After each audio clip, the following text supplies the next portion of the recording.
You're about to see a really extraordinary garden. This garden occupies a pretty small space, but it is packed with unusual and unique plants and features. And it's designed by Bill Hewitt, who's standing right next to me. Hi, Bill. Hello. There's so much to look at. Let's get started.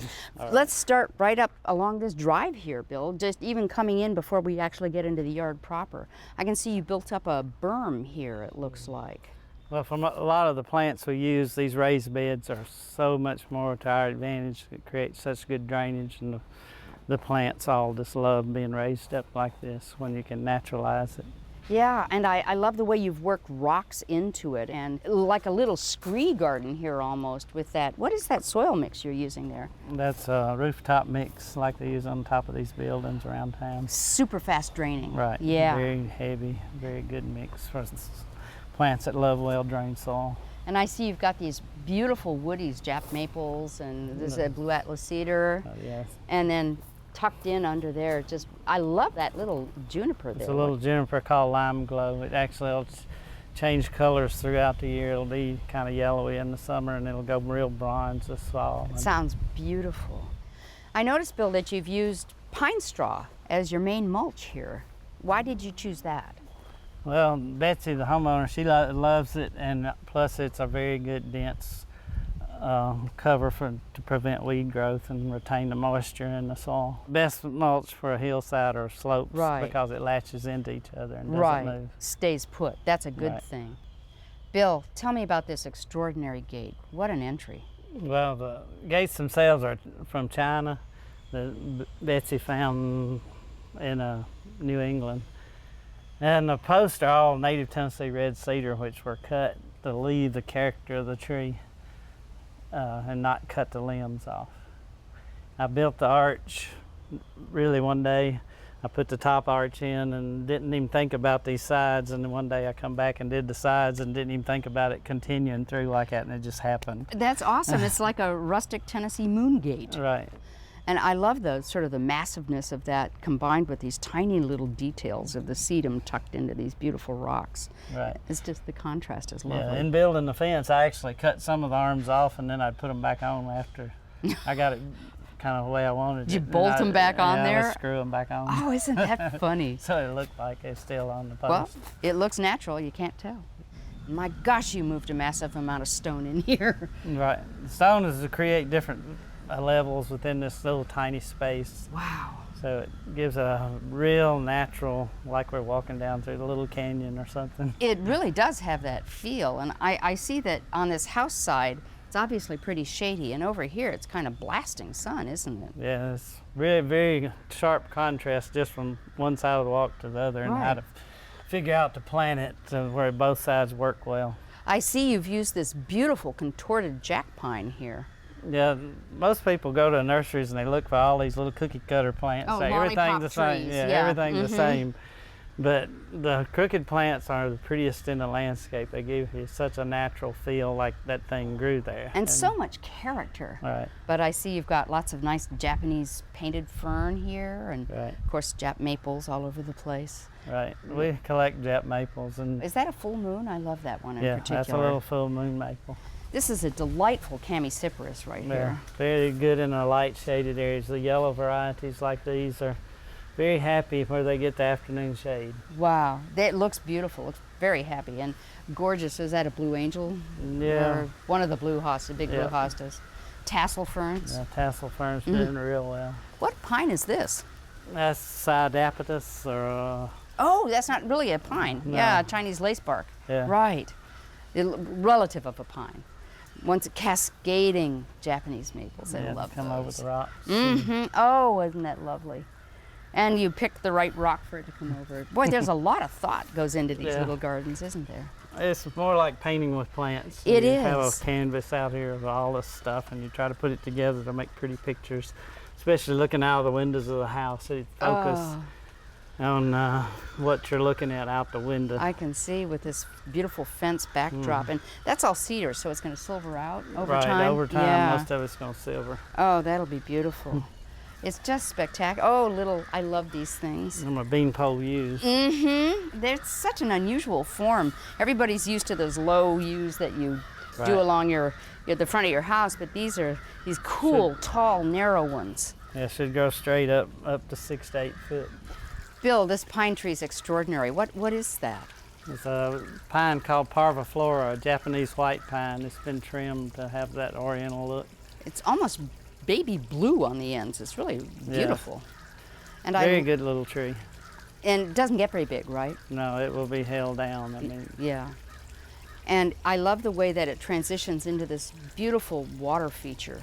Right, that's a basalt stone which comes out of the state of Washington. Oh, that's natural formations of that concave stone. It's just beautiful. And the setting is so lovely with the little Jap maples around, and is that a deodar? Cedar. Yeah, it's a type of deodar. It's really beautiful behind it. Well, Bill, I can see the driveway still comes back around here. Yeah, the challenge in building this patio was to keep it as a drive and leave it wide enough. If a new homeowner came in, he could use the garage back here to get in, to bring a car in. Sure. And then make the patio strong enough to hold an automobile.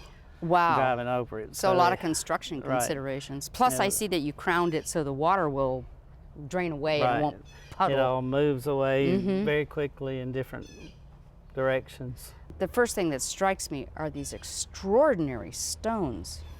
Yeah, it's like 8-foot diameter millstones. They weigh about 6,000 pounds a piece. It's spectacular. Over several months, I've kind of worked it out to where I knew what I was going to do. Wow, these are from old grist mills, I guess, huh? Probably so up in New England. Yeah. That's where they come out of. So they're just gorgeous. Yeah. And I see there's even one used as a little table over here. Right. Yeah, that one's got the roller on the bottom and then a wheel on top of it.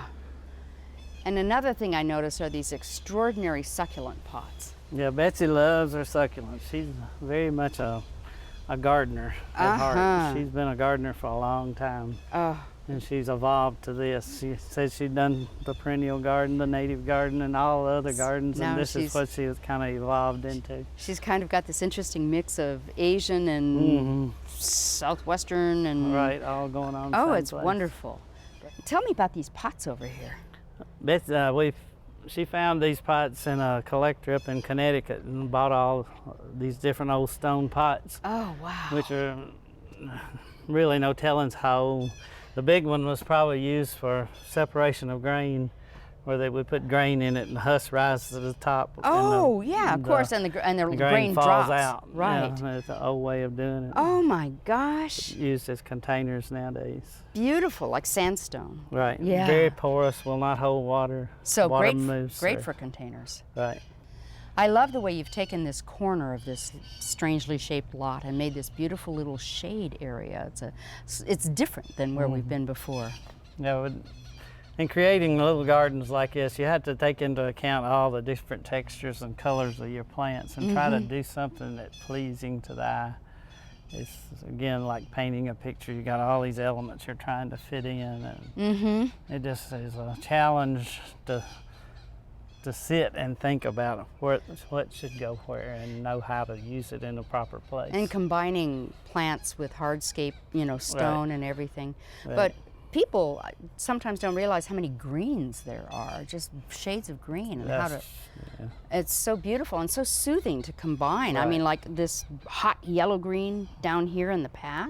Right. Which is beautiful, and then this beautiful... Just the green boxwood. The boxwood, they're very much a Japanese element. Very much, and the pillowy shape of them, very much. Try to trim them out like little mountains. Yes.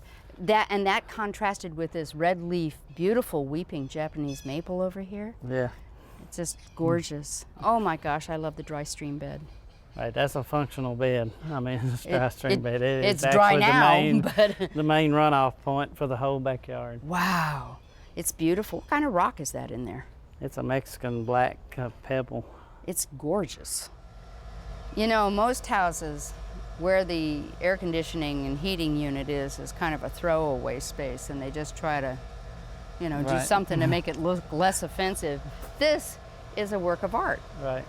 This is just amazing. You can hear that air conditioner going back there, but it's beautiful to look at. What is this? It's a bamboo fence. It's all pieces of bamboo, but it allows the air to flow through it, so it makes a wonderful fence for a unit because it doesn't shut off the flow of air to your units. But it completely shields it. This hides it good. Did you make that? No, it was a prefab. That is, bought.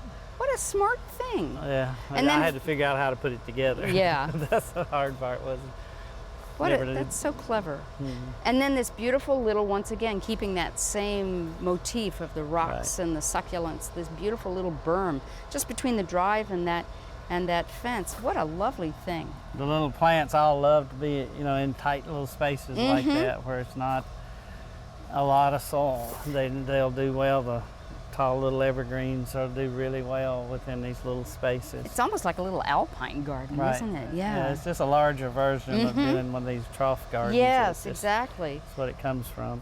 And then, of course, more of these fabulous. Oh, Different conifers, just wonderful different colors. this is an extraordinary color. Yeah. That's a cryptomeria. That is beautiful. It's Right. it's just truly blue. extraordinary blue. Yeah, Right. it is truly blue. Well, this has just been spectacular. What a wonderful tour. Thank you so much for sharing your and Betsy's wonderful artistic vision here. It's really, really been a treat. Thank you.